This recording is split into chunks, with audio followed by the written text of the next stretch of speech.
잠시 기도하겠습니다. 하나님, 오늘 이 자리에 주님 우리와 함께 하고 계십니다. 충만하게 다스리시고 주님의 구원과 또 회복을 보는 시간으로 사용하여 주시옵소서. 우리 사랑하는 성도들 한 사람도 빠짐없이 영화부실, 방송실, 여기 있는 모든 사람을 주님 임재하셔서 다스리시고 회복시키시고 주님의 영광을 세워 주시옵소서. 그래서 우리가 끝날 때에 드리는 고백이 우리 공동체가 정말 주님의 영광에 흠뻑 취하여서 드리는 영광의 찬송이 되게 하여 주시옵소서. 감사합니다. 예수님의 이름으로 기도드렸습니다. 아멘. 참 오늘도 예배 전에 여러 가지 감사한 일들이 많이 있는데요. 수요일 날 저희 공동체 중보기도 모임 때 굉장히 이제 4월부터 오실 새 가족인데 동천동으로 이사를 하시는 분인데 동생이 아주 교통사고가 심하게 나서 거의 위독한 상태에 있다고 이제 이야기를 듣고 수요일 날 중보기도를 했습니다. 저희가 수요일 날 오시면 엄청난 은혜가 있습니다. 할렐루야. 중보기도 하고 끝나고 보니까 카톡에 의식이 회복됐다고 카톡이 와 있어요. 그날 기도하신 분들 다 아실 거예요. 그래서 손으로 의사표시도 다 하고 얼굴은 완전히 다 이제 망가진 상황이지만 또 기도한 대로 뇌압도 빠지고 또 붓기도 빠지고 그래서 너무 감사하다는 얘기를 들었고요. 또 여러분 수개월 전에 우리가 기도했던 한 아이가 있습니다. 좀 성격이 급해가지고 빨리 나오려고 해가지고 저희가 기도했던 학구미, 지금은 예린인데 우리 예린이 부모님이 왔어요. 오늘 온 이유는 이단지에 집 알아보러 왔습니다. 온 김에 같이 예배드리고 또 보니까 진짜 하나님의 은혜가 큽니다. 그리고 오늘 또 우리 추사연 집사님 관리소장님이랑 얘기가 잘 돼서 주일날 이렇게 본 예배에 오실 수 있게 됐어요. 그래서 뒤에 또 오셨어요. 1시 예배에 오셨고 너무 감사한 일이죠. 이런 일들이 한 주간에 수십 개가 있습니다. 다 하면은 설교를 못하니까 넘어가겠습니다. 오늘도 주님의 통치와 회복이 있기를 축복합니다. 오늘 그리고 다음 주, 다다음 주까지는 크게는 교회라는 주제로 말씀을 전하기 원합니다. 교회. 한번 따라해 볼까요? 교회.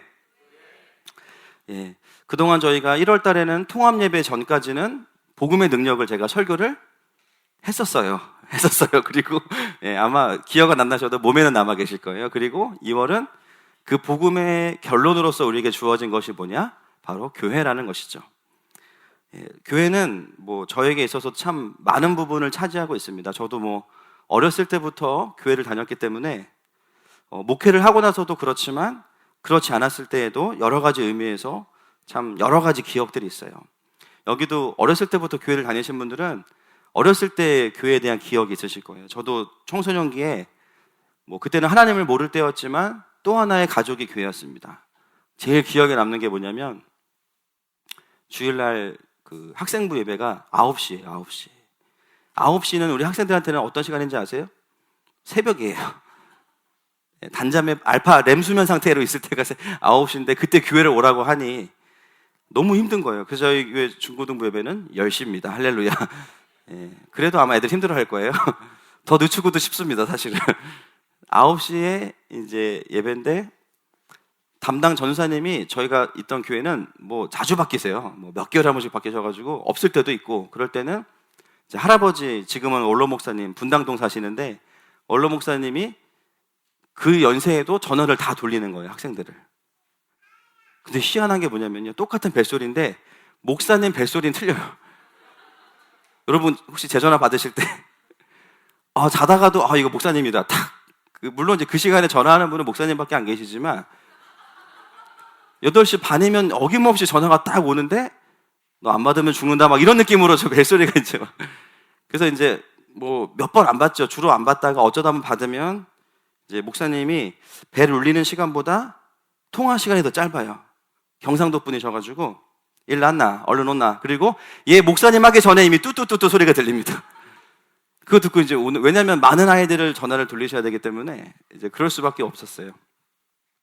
제가 이제 그 생각이 나서 생각해 보니까 그 전화를 잘 받은 분들은 교회 생활을 좀 편하게 하고 계시고 안 받은 사람들은 안 받은 사람 순으로 이제 이렇게 목회를 하고 있거나 아니면 저랑 좀 비슷하게 안 받은 사람이 우리 유스 부장 집사인 장원규 집사입니다. 지금 불철주야 막 중고등부를 섬기고 있지 않습니까? 예, 주님이 참 공의로우시다라는 거를 문득 뭐 잠깐 이렇게 생각이 스쳐 지나가고 있습니다. 청소년 시절에 제가 비록 하나님은 몰랐지만 교회라고 하면 그런 무뚝뚝한 목사님도 되게 정겹고 가족 같은 그런 느낌이 났던 것 같습니다. 그리고 청년이 돼서 20대가 제가 되었을 때 또 인식했던 교회는 조금 달랐어요. 왜냐하면 하나님을 만난 이후에 교회를 나갔기 때문에 또 20대 때 제가 지금도 뭐 그렇지만 성령 충만하기도 하면서 혈기 충만했기 때문에 교회를 향해서 엄청나게 비판적인 생각들을 많이 가지고 있었죠. 교회는 왜 이래야 되는가? 교회는 꼭 이렇게 해야 되는가? 그리고 내가 20년 동안 교회를 다녔는데 왜 하나님을 못 만났을까? 이거는 분명히 목사님 탓이다. 막 이런 되도 않는 생각들을 하면서 굉장히 교회를 싫어하고 어떻게 보면 영적인 피의식이라고 볼 수 있을 것 같아요. 제가 그랬습니다. 그래서 그런 불만이 막 일파만파 제 안에 있었고 그러다 보니까 교회에 대한 왜곡된 시각으로 또 바라보게 됐죠. 그 생각의 끝은 어디까지 갔냐면 교회는 필요 없다. 이런 생각까지 제가 했었던 것 같습니다. 그러다 보니까 대학을 졸업하기 전까지는 목회자가 돼야 되겠다라든지 뭐 교회에서 좀 오래 있어야겠다라든지 이런 생각은 거의 해본 적이 없어요. 뭐 여러분 은혜가 안 돼서 죄송합니다. 교회가 전부 다 그런 교회만 있는 것도 아니었는데 제 마음속에는 교회, 특히 한국교회 다 다녀보지도 않아놓고선 한국교회에 대한 굉장히 부정적이고 비판적인 시각들이 많이 있었어요. 근데 저에게 충격은 뭐였냐면 그런 시간을 거치면서 저의 진로를 놓고 고민하다 보니까 제가 하고 싶은 일이 복음을 전하고 말씀을 나누고 함께 기도하고 공동체를 세우는 거예요. 근데 그런 직업을 가진 사람을 사람들이 뭐라고 부르냐면 뭐라고 불러요? 스님이라고 부르진 않죠. 목사라고 부르더라고요. 저는 엄청난 충격을 받았어요. 제가 그렇게 막 절대 나는 그럴 일이 없다고 생각했는데 제가 하고 싶은 일을 종합해 보니까 목회자였어요. 그리고 제가 가장 가기 싫었던 그 신학교에 갔어요. 그 학교에 가보니까 학교에는 전혀 문제가 없었습니다. 너무 귀한 교수님들과 또 제 평생의 자산이 될 수 있는 귀한 신학적인 것들을 잘 배울 수 있는 너무 좋은 학교를 하나님이 만들어 놓으셨어요. 그러고 나서는 이제는 전도사로 또 목회자로 교회에 대해서 고민을 하기 시작했습니다. 20대 때의 불평을 가지고 바라봤던 교회가 이제는 고민으로 바뀌기 시작했어요. 어떻게 하면 교회가 건강할 수 있고 주님이 원하시는 대로 갈 수 있을까? 그런 지금도 사실은 목사가 된 이후에도 또 담임을 하고 있는 이후 이 시간에도 저에게 가장 큰 고민은 사실은 교회란 무엇인가라는 것입니다. 그런데 여러분 제가 보니까요 저만 그런 게 아니에요. 여러분들도 그래요. 그렇죠. 교회란 무엇인가? 물론 처음부터 하늘마음교회만 다닌 분들도 계시고 또 아닌 분들도 계실 거예요. 그런데 교회란 무엇인가? 나름 스스로의 고민들을 가지고 계실 겁니다. 지금 특별히 이 시대의 한국교회 안에 일어나고 있는 교회로 인한 수많은 방황하는 성도들, 우리가 뭐라고 부릅니까? 가난한 성도, 그죠? 거꾸로 하면 안 나가, 교회 안 나가. 나 혼자 예배 드리면 돼. 그리고 맨날 CTS에서 유명한 목사님들이 와서 설교해 주니까 너무 막 초호화를 누리는 성도들 역시도 사실은 동일한 고민을 해요. 하나님은 누구신가? 복음이란 무엇인가? 그 다음이 뭐냐면 교회란 무엇인가? 이런 고민을 하는 것이죠. 이 고민에 큰 두 축이 있습니다. 이쪽 극좌파는 뭐냐면요. 따라합시다. 무교회주의. 무교회주의는 뭐냐면 교회는 필요 없다. 나 혼자 전문용어로 독고다이로 1대1 하나님과 교제하면 그만이다. 그리고 이 극좌파고요. 극우파는 뭐냐면 따라합시다. 전체주의. 맹목적 교회의 조직에 대한 충성을 요구하는 전체주의예요. 그래서 이 두 극단 사이에 이제 많은 진자운동을 하면서 성도들이 사실은 교회에 대한 고민과 방황을 하고 있습니다. 과거에 70년대, 80년대, 90년대의 교회는 어디에 속했을까요? 흐름상 극우파에 속했죠. 물론 그 이유가 있어요. 왜냐하면 교회를 통해서 은혜를 받고 또 공동체를 통해서 많은 부분이 해결됐기 때문에 그냥 교회가 좋은 거예요. 제가 어렸을 때 하나님은 모르지만 교회가 저의 가족이었던 것처럼 그래서 교회 그러면 그냥 마냥 좋은 게 이쪽이었습니다. 그런데 어느 순간 교회들이 너무 교회 자체를 성장시키고 많은 사람들을 모아내는 것에 집중하다 보니까 사실 그게 부흥도 아닌데 이것을 위해서 너무 많은 것들을 희생하기 시작했어요. 목회자들, 가정이 희생돼요. 교회는 부흥하는데 아들들 교회 안 나와. 자녀들은 아빠에 대한 상처에 그렇죠? 찌들어 있고, 그리고 교회에 대한 왜곡된 시각들 속에서 살아가고 있어요. 또 교회 중직자들 열심히 교회 섬기느라고 정말 자기의 노후도 준비를 못하는 분도 있고, 또 본인들도 가정에 어려움이 올 수도 있습니다. 물론 다 그런 것은 아니에요. 물론 하나님이 채워주신 축복이 있습니다. 그런데 이런 폐해들을 바라보면서 현대에 일어나는 그 반향은 뭐냐면 다시 극좌파로 가고 있다는 거죠. 이제는 좀 나를 챙기자, 이제는 좀 가정을 돌아봐야 된다, 그러면서 교회 무용론의 입장으로 돌아가고 있습니다. 이 진지한 운동 속에 여러분들 어딘가에 지금 계신 거예요. 여러분 어디 계세요? 한번 해보세요. 이렇게 어디 있는지. 어딘가에 있으실 거예요. 나는 뭐 중도 좌파다, 나는 중도 우파다, 뭐 다 다르시겠죠? 근데 제가 이 속에서 보는 것은 뭐냐면 우리 한민족의 이 엄청난 그 혈기와 또 뭐 아니면 도, 교회 그러다가 이제는 교회 아니야 이거야 이렇게 다 중간은 없어요. 뭐 아니면 도, 개나 걸 이런 거 되게 싫어합니다, 한국 사람들은. 그래서 누가 이제는 선교다 그러면 모든 교회가 다 선교. 어떤 교회가 다음 세대다 그러면 다음 세대 이게 막 무슨 트렌드처럼, 가정교회다 그러면 다 가정교회. 이게 막 한국교회 열풍을 일으키고 있는 거죠.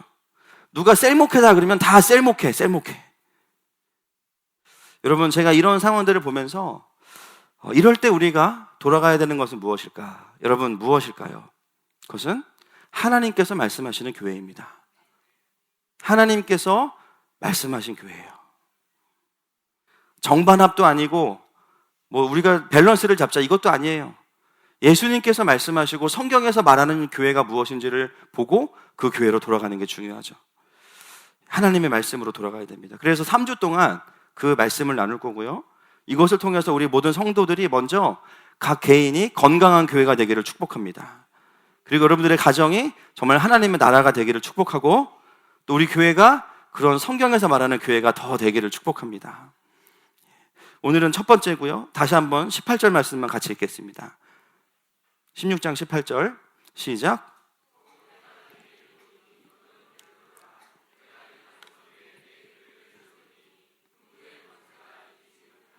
아멘. 여러분, 신약에 여러분 성경 프로그램에 교회라고 치고 딱 치시면 제일 위에 뜨는 말씀이 바로 이 마태복음 16장입니다. 예수님께서 교회가 뭐다라고 말씀하시는 내용이에요.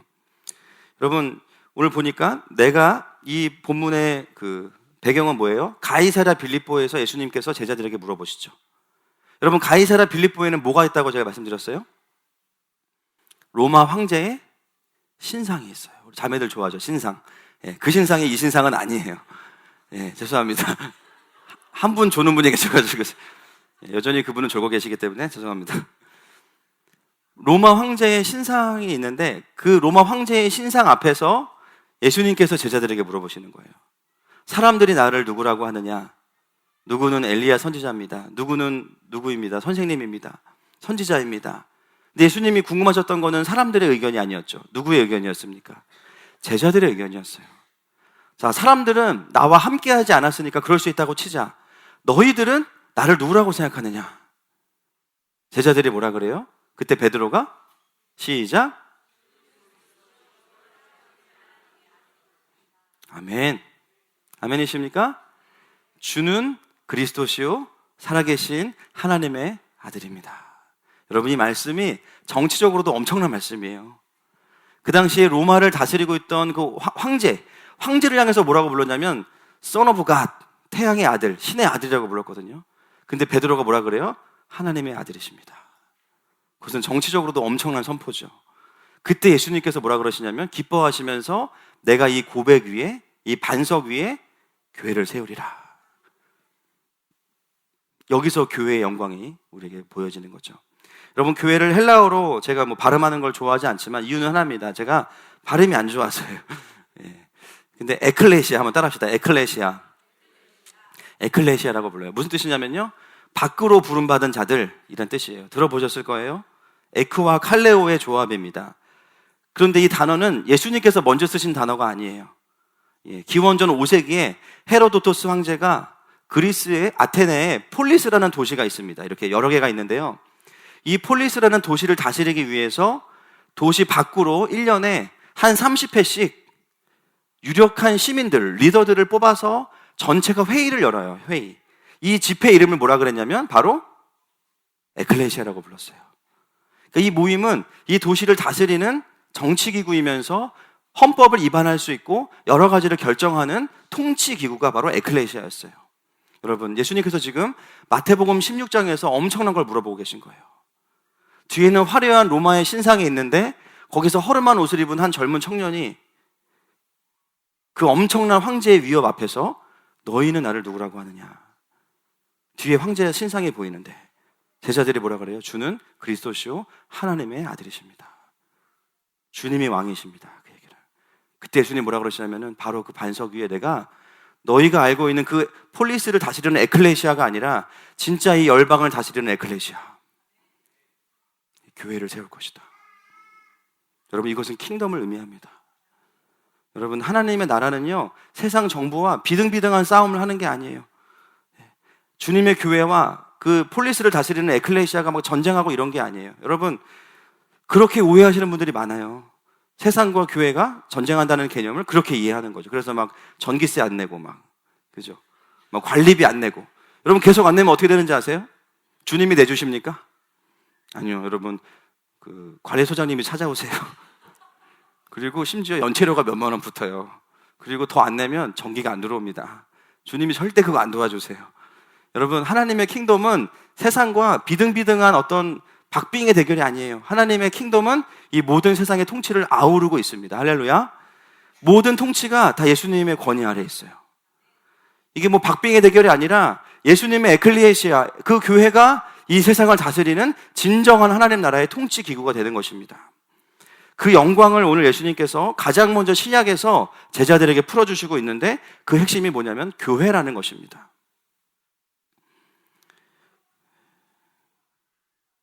예수님은 그 교회를 통해서 하나님 나라의 공동체가 무엇인지를 우리에게 말씀하고 계시죠. 그래서 교회의 역할은 뭐냐면 이 땅에 하나님 나라의 모델하우스와 같은 곳입니다. 여러분, 모델하우스 가보셨죠? 입주할 집을 가기 전에 먼저 청약을 들고 분양을 받기 전에 그 집에 가봐요. 거기서 미리 경험하는 곳이에요. 여러분, 교회는 어떤 곳입니까? 하나님 나라의 모델하우스입니다.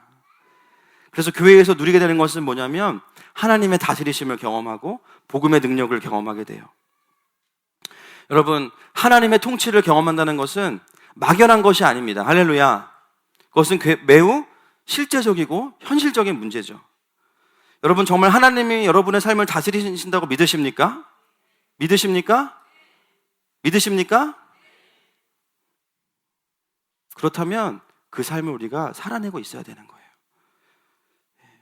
언제부턴가 저는 참 굉장히 효율과 또 성격이 급하기 때문에 전날 생각하면 다음날 하고 있어야 되는 사람인데 하나님 그렇게 하시지 않더라고요. 어떤 문제가 터지면요, 요즘에 저에게 원하시는 거는 골방으로 들어오길 원하세요. 하나님, 지금 제가 이 사람 만나서 해결해야 되는데요, 제가 이 문제 해결해야 되는데요, 제가 신방 가야 되는데요. 물론 꼭 가야 될 때는 하나님 말씀하시죠. 꼭 만나야 될 사람들은 만나라고 말씀하세요. 그런데 그게 아니고 하나님 뭐라고 말씀하시냐면 너 내 앞에서 해결해라. 왜요? 그 모든 상황이 하나님 안에 있기 때문입니다. 여러분, 여러분들이 지금 살아가고 있는 삶의 모든 상황이 다 예수님의 통치 아래 있습니다. 아멘이세요? 그것을 아는 사람들은 무기력해서 기도하는 게 아니라 그 삶의 통치가 주님 안에 있기 때문에 하나님과의 관계에서 돌파가 일어나야 돼요. 이것은 경험해보지 않으면 모릅니다. 저게 말이 돼? 말이 안 되는데 능력이 돼요. 할렐루야. 하나님의 나라는 말에 있지 않고 능력에 있습니다. 효율에 있지 않고 주님의 일하심에 있어요. 결국은 골방에서 제가 하는 거는 주님, 그 문제 해결해 주십시오가 아니고 이 모든 상황을 주님 아시기 때문에 그냥 주님 신뢰하고 나는 말씀으로 주님 앞에 나아갑니다. 그 씨름을 한참 하는 거예요. 말씀 기도자단 올려드리면서. 근데 어느 순간 신기한 건 뭐냐면요, 그 답답했던 마음들이 그것을 놓고 기도한 게 아닌데 내 스스로 돌파가 돼 있어요. 놀라운 거는 뭐예요? 골방에서 나오면 그 문제가 해결돼 있어요. 전혀 예상하지 않았던 방법으로 해결되어 있습니다. 전혀 기대하지 않은 방법으로 그 문제들을 하나님께서 다루시고 계세요. 할렐루야. 이것을 경험한 사람들은 어떻게 돼요? 일이 터지면 세상으로 가는 것이 아니라 말씀으로 들어가요. 주님 앞에 나아갑니다. 우리 모두가 더 경험하게 되시기를 축복합니다. 이것이 바로 하나님의 킹덤에 있는 사람들의 삶의 실제입니다. 더 이상 다른 방법으로 해결하는 법을 배우지 않습니다. 능력이 없어서가 아니죠. 하나님의 통치가 더 강력하기 때문이고 우리가 하나님의 백성이기 때문입니다. 여러분, 예수님께서 이 땅에 오신 목적이 저는 오늘 설교를 준비하면서 깨달았어요. 교회를 세우시는 거였어요. 내가 이 고백 위에 무엇을 세우리라? 교회를 세우리라. 제 말이 아니에요. 예수님 말씀이세요. 복음의 핵심은 구원이지만 복음의 결론은 교회를 세우는 겁니다. 여러분, 그래서 우리가 이 교회의 영광과 성경이 말하는 교회가 무엇인지 알지 못하면 영적인 방황을 할 수밖에 없는 것이죠. 예수님은 교회를 세우셨고 그 교회를 통해서 하나님 나라를 복음으로 확장시켜 가고 계십니다. 이것이 바로 교회가 가지고 있는 영적인 포지션이고 영광이죠. 그 교회를 오늘 예수님 뭐라고 말씀하시냐면 교회가 5층짜리 건물 위에 세워질 것이다 라든지, 교회가 돈 많은 장로 몇 사람에 의해서 세워질 것이다 라든지, 교회가 아주 죽도록 헌신된 몇십 명에 의해서 세워질 것이라 라든지 이렇게 말씀하시지 않았어요. 예수님 오늘 교회에 대해서 뭐라고 말씀하십니까? 이 고백 위에 내가 내 교회를 세우리니 음부의 권세가 이기지 못하리라. 여러분, 교회는 돈이나 사람의 헌신 위에 세워지는 곳이 아니에요. 교회는 예수 그리스도를 왕으로 모시는 고백 위에 세워지는 것입니다. 그 삶의 실제가 있는 사람들의 삶에 교회가 보이기 시작하는 거예요. 예수님의 보혈 위에만 진짜 교회가 세워질 수 있습니다. 그분의 십자가 복음 위에만 진짜 교회가 세워질 수 있습니다. 그렇게 세워진 진짜 교회는 어둠의 권세와 사망의 권세를 이겨냅니다. 이거는 말에 있지 않고 능력에 있어요. 그래서 교회는요, 교회 오면 세상과 똑같으면 큰일 나요. 그건 뭔가 문제가 있는 거예요. 딱 교회에 오면 킹덤이 보여져. 하나님이 저거 다스리고 계시는구나. 하나님이 일하고 계시는구나. 믿음 따라, 오늘 찬양했죠. 말씀 따라, 주님만 따르리. 그게 안 되기 때문에 우리가 날마다 주님 앞에 나아가는 것입니다. 교회가 하나님의 나라를 능력으로 보여낼 때 사람들이 말하지 않아도 예수 이름 앞에 굴복하게 되는 줄로 믿습니다. 제가 이번에 설교를 준비하면서 신약에서 교회를 좀 발췌를 하려고 말씀을 폈다가 말씀을 닫았어요. 왜냐하면 불가능해요. 그거는 왠지 아십니까? 신약 전체가 다 교회 얘기예요. 여러분 한번 생각해 보세요. 신약 다 머리에 들어가 있으시죠? 신약 전체가 복음의 능력과 교회의 영광을 이야기하고 있어요. 여러분, 예수님 오셔서 뭐 하셨습니까? 12명의 제자들과 교회 개척하셨죠. 그리고 복음 사건이 끝난 이후에 마가의 다락방에 어떤 일이 벌어졌어요? 교회가 세워졌어요. 그리고 사도행전을 통해서 세워진 교회는 열방을 향해 나아가게 됩니다. 여러분, 서신서, 로마서부터 요한 3서까지 다 어디를 향한 메시지입니까? 교회를 향한 메시지예요. 복음의 결과로 인해서 세워진 교회를 향해서 그 교회 안에 있었던 수많은 문제들에 대해서 바울은 복음을 가지고 답을 주고 있습니다. 교회, 요한계시록, 신부된 교회가 다시 오실 예수님을 기다리는 거. 할렐루야. 신약에서 교회를 발췌할 수가 없는 게 신약 전체가 교회를 말하고 있기 때문에 불가능한 거예요. 여러분, 신앙생활을 함에 있어서 여러 가지 우리에게 필요한 것들이 있겠지만 신약은 우리에게 무엇을 던져주고 있냐면요, 복음의 능력과 교회의 영광을 이야기하고 있어요. 그것만으로 충분하다는 것입니다. 그런데 많은 경우에 우리가 왜 고민하냐면 이 교회에 대해서 극좌파와 우파를 왔다 갔다 하면서 내 철학과 또 교회에 대한 트라우마나 상처가 교회론을 그려내기 때문에 교회에 대해서 미처 예수님께서 말씀하시는 교회를 들을 만한 귀가 열리지가 않는 거죠. 그래서 제가 이런 비유를 들었습니다. 아침에. 여러분, 독수리 오형제 아시죠? 아멘입니까? 감사합니다. 여러분, 독수리 오형제를 아는 세대가 있고 모르는 세대가 있는데 너무 티내지 마시고, 독수리 오형제를 연구해 보면 첫 번째, 독수리만 있지 않아요. 부엉이도 있고요. 비둘기도 있어요. 백조도 있어요. 그러니까 독수리는 정식 명칭이 아니에요. 뭐로 바꿔야 돼요? 조류. 따라합시다. 조류. 조류 오형제인데 또 문제는 뭐예요? 형제가 아니야. 두 명은 여자예요. 이건 성희롱입니다. 결국은 뭐예요? 형제가 아니고 남매예요. 그럼 조류 오남매인데 또 문제가 있어요. 친남매냐? 둘이. 제가 그 가족 그 증명서를 떼어보니까 친남매가 아니에요. 의남매예요. 그럼 결국은 독수리 오형제는 완전히 잘못된 명칭이고 조류 5, 의남매, 이게 정식 명칭이고 정확한 명칭입니다. 여러분, 제가 이 말씀을 왜 드리냐면 우리가 교회라고 할 때 성경이 말하는 교회와 내가 말하는 교회가 마치 독수리 오형제와 조류 5 의남매와 다른 것처럼 굉장히 다르다라는 거예요. 여러분 이해되십니까? 우리가 교회라고 말할 때 추구해야 되는 것은 목회자가 말하는 교회여서는 안 됩니다. 그 목회자도 성경에서 그것을 이야기해야 돼요. 오늘 예수님께서 말씀하시는 교회, 그것이 앞으로 3주 동안 우리가 함께 그려가야 될 그림이겠죠. 어떤 분들 초대교회 가정교회였다. 예, 맞아요. 여러분 우리 교회 가정교회입니까? 아닙니까? 가정교회죠. 예, 여러분 다 싱글입니까? 아니에요. 가정이 모여서 교회가 돼요. 그리고 가정교회라고 말할 때 많은 분들이 어떤 생각을 하냐면 굉장히 이런 생각을 해요.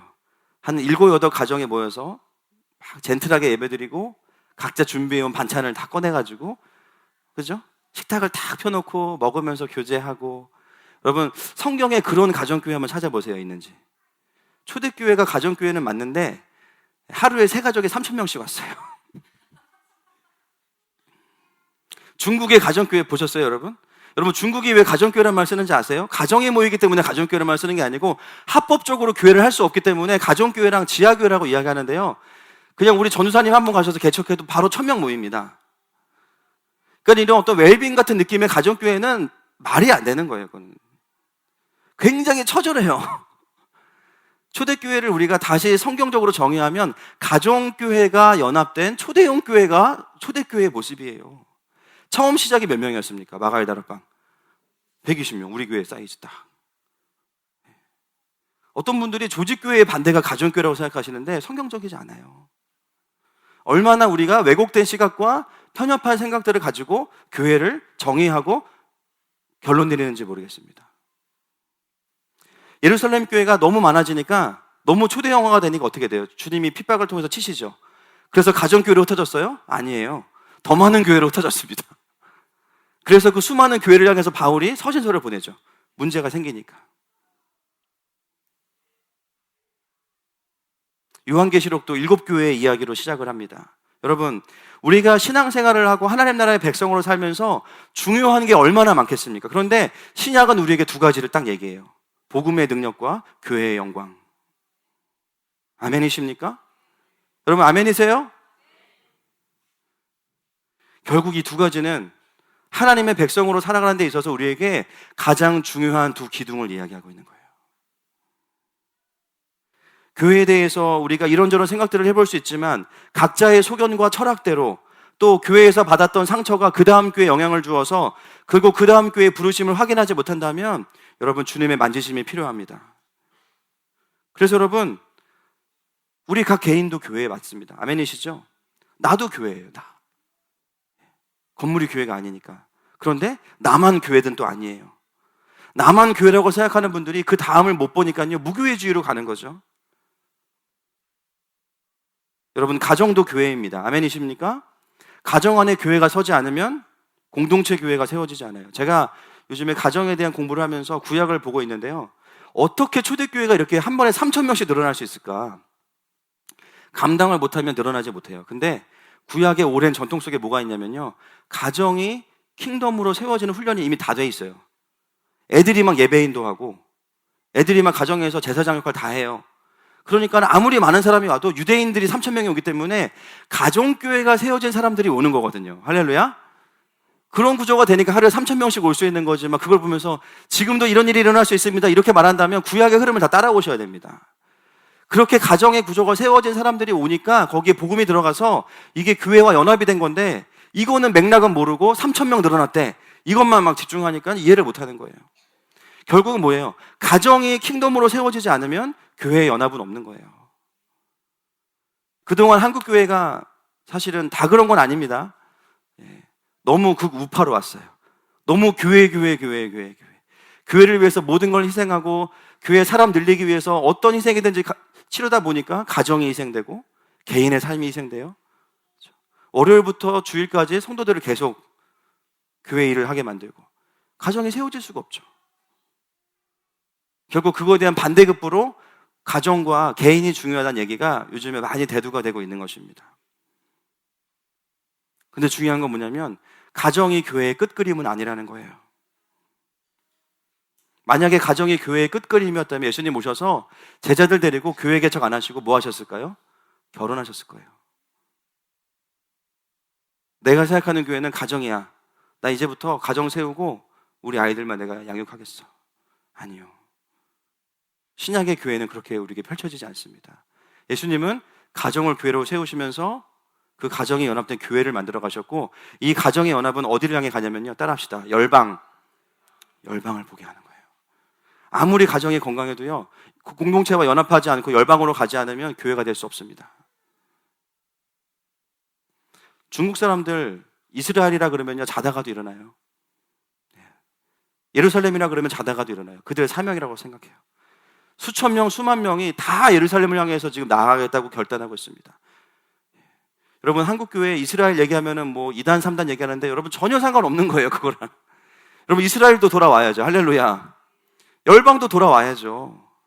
아군끼리 막 이런 걸로 싸우는 게 전 너무 불편해요, 사실은. 누군가는 이스라엘의 부르심이 있으면 섬겨야죠. 그걸 축복해주고 밀어줘야 되는데 막 또 뭐라 그러고 막 자기는 이스라엘 나가지도 않으면서 막 선교 나가지도 않으면서 비판하고. 여러분, 오늘 우리가 함께 이 건강한 교회의 그림을 그려가고 있습니다. 여러분, 교회가 가정교회 따로 있고 조직교회 따로 있는 게 아니에요. 교회는 주님이 말씀하신 그 교회만 있는 것입니다. 이런 부분들이 우리 안에 정리가 되지 않다 보니까 서로 간에 어떤 교회에 대한 얘기가 나올 때 같은 말을 하면서 의견 차이가 난다고 얘기해요. 사실은 똑같은 그림 속에서 누구는 여기를 강조하고 있고 누구는 여기가 안 됐으니까 여기를 강조하고 있는데 같은 얘기를 하면서 서로 안 맞는다고 생각해요.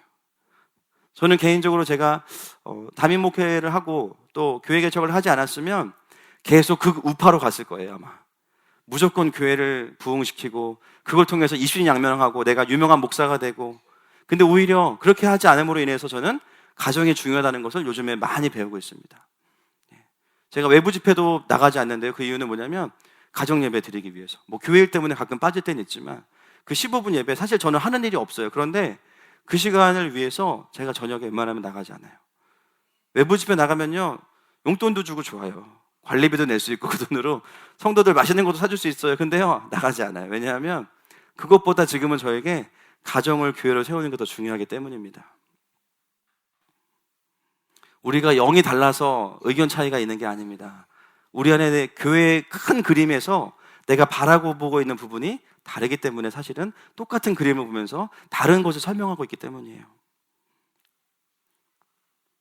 여러분, 현대 교회를 향한 사단의 가장 큰 공격이 바로 이 두 부분입니다. 복음의 능력과 교회의 영광을 무너뜨리는 거예요. 복음의 능력을 무너뜨리기 위해서는 복음의 물타기를 하죠. 복음을 말하면서 율법을 말한다거나, 율법을 말하는 거죠. 정죄하고 죄에 대해서만 이야기하고, 진짜 복음은 자유한데 어떤 복음을 들으면 묶여. 막 이것도 하면 안 될 거고 저것도 하면 안 되고, 율법이야. 또 어떤 복음을 들으면 또 너무 막 죄에 대한 방임으로 가는 거예요. 죄 짓고 회개하면 돼, 끝이야. 너무 값싼 복음, 값없는 복음을 값으로 측정할 수 없는 복음을 값싼 복음으로 만들고, 결국 복음의 능력이 무너지면 교회는 무너집니다. 아무리 건물이 있고 법적으로 교단에 속해 있어도 복음의 능력을 잃어버린 교회는요, 무너진 교회예요. 아멘이십니까? 지금 사단이 이 한국 교회를 향해서 끊임없이 맹공격을 퍼붓고 있는 바로 포인트가 이겁니다. 복음을 잘못 이해하게 만들고 교회가 필요 없게 만드는 거예요. 복음이 필요 없다고 이야기하게 만드는, 교회가 필요 없다고 말하게 하는 것이죠. 여러분, 그 시대적 가운데 우리는 교회를 세워가고 있습니다. 그렇다면 우리는 어떤 삶을 살아야 될까요? 복음의 능력을 경험하고, 할렐루야, 교회의 영광을 알아서 주님이 말씀하시는 교회를 세워야 되는 것입니다. 우선적으로 나부터 제대로 된 복음을 경험하는 줄 믿습니다. 내가 교회가 되지 않으면 교회가 안 돼요. 또 우리의 가정이 온전한 하나님의 나라가 되기를 축복합니다.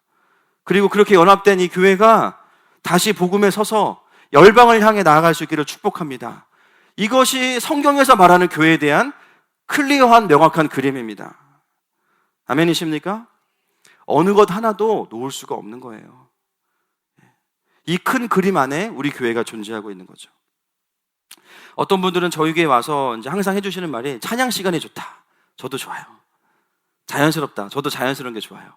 지난주 예배 너무 막 통합 예배 우리 막 전 세대가 같이 드리니까 정신이 없긴 했지만 자연스럽고 너무 좋죠. 다른 교회랑 좀 차별화되어 있다. 여러분, 저희 교회가 다른 교회와 차별화돼서 사람들을 끌어오는 게 저희 교회의 목적이 아닙니다. 저희는 차별화에 관심이 별로 없어요. 저희들의 관심이 뭐냐면 예수님께서 말씀하시는 교회가 어떤 교회냐. 때로는 그것을 생각하다가 전통교회로부터 배워야 될 것들은 배우고, 또 우리가 내려놓아야 될 것들은 내려놓고, 새롭게 세워야 될 것들은 세우고. 직분자 세미나 제가 평생 할 거라고 생각해 본 적이 없어요. 집사를 세운다? 예, 생각해 본 적이 없어요, 사실은. 준비하면서 마음속에 뭔가 나랑 안 맞는 옷을 입고 있는 것 같은데, 근데 기도하면 해야 돼. 하나님 교회 질서를 세우라고 말씀하세요. 여러분, 어떤 분들 이야기하죠. 야, 목사님, 완벽한 교회가 없어서 그저 저는 안 나가려고요. 여러분, 완벽한 교회는 없습니다. 그런데 따라합시다. 건강한 교회 있어요. 여러분, 건강한 사람과 죽기 직전의 사람은 똑같은 살아있는 사람인데요, 굉장히 달라요. 그죠? 제가 이번 주에 한 3분 정도 중환자실에 이제 다녀왔는데, 여러분, 건강한 사람은요, 몸에 뭐 의사들도 많이 있지만 암세포도 계속 생기고 바이러스도 들어오는데, 건강한 사람은 어떻게 돼요? 면역으로 다 이겨내죠. 그리고 이겨내면 건강해져요. 이게 건강한 거예요. 문제가 있는데 이겨내고 건강해져요. 죽기 직전의 사람들은 조금만 자극이 오면 죽습니다. 여러분, 똑같은 교회라고 해도 전혀 다른 거예요. 여러분, 건강한 교회가 되기를 축복합니다. 교회를 다니는데 이 교회의 영광을 누리지 못한다면 교회를 안 다니는 거랑 똑같습니다. 저는 저희 교회가 주님이 말씀하시는 바로 그 건강한 교회가 되기를 축복합니다. 문제는 계속 있겠죠, 제가 있는 한. 그러나 그걸 다 복음으로 이겨내고 더 건강해지면서 날이 갈수록 복음의 능력에 집중하는 교회, 그리고 음부의 권세를 이겨내는 교회, 하나님의 나라가 실제하는 것을 보여주고 그 능력으로 승부하는 교회, 날마다 어둠에 잡혀있는 자들을 주님께로 돌이킬 수 있는 교회, 이 땅에 닫힌 하늘을 열어내고 하나님께서 더 임재하셔서 이 땅 가운데 주인 되시는 것을 보게 하는 교회, 이 교회에 오는 자들마다 가정이 회복되고 개인이 교회되는 교회, 그것이 주님께서 우리에게 원하시는 교회입니다. 여러분, 하늘마음교회를 통해서 이 이상의 영광을 경험하게 되기를 축복합니다. 말씀을 마무리하겠습니다. 오늘 말씀에 대한 적용은 각자가 좀 다르실 거예요. 어떤 분들은 내가 오늘 말씀을 듣고 보니까 극좌파에 가까웠구나. 교회를 다니지만 이 작은 교회도 대형 교회처럼 다녔구나. 여러분, 더 공동체 안으로 마음을 들이셔야 됩니다. 뭘 일을 많이 하라는 것이 아니에요. 여러분, 교회 일은 이미 충분히 많은 분들이 하고 계세요. 그 교회의 영광에 동참하시기를 축복해요. 그리고 하나님께서 나를 교회로 부르셨음을 먼저 인정하십시오. 또 그러한 마음들이 교회에 대한 상처나 오해로부터 왔다면 오늘 주님이 여러분들을 만지고 계십니다. 그리고 그동안 내가 너무 교회에 집중하느라 내 아내도 돌보지 못하고 내 아이들도 충분히 사랑해주지 못했다면 여러분, 그 또한 회개해야 됩니다. 그런 분들은 주님, 우리 가정을 내가 교회로 세우겠습니다. 맹목적 충성해서 이제는 부르심에 대한 순종의 삶을 살겠습니다. 그리고 이제는 우리 가정이 건강하게 이 교회와 연합하여서 열방을 보게 하여 주십시오. 그래서 하늘마음교회가 교회의 영광이 무너져가는 이 시대 가운데 정말로 등불과 같이 교회의 영광이 무엇인지를 보여내는 교회가 되게 하여 주시옵소서.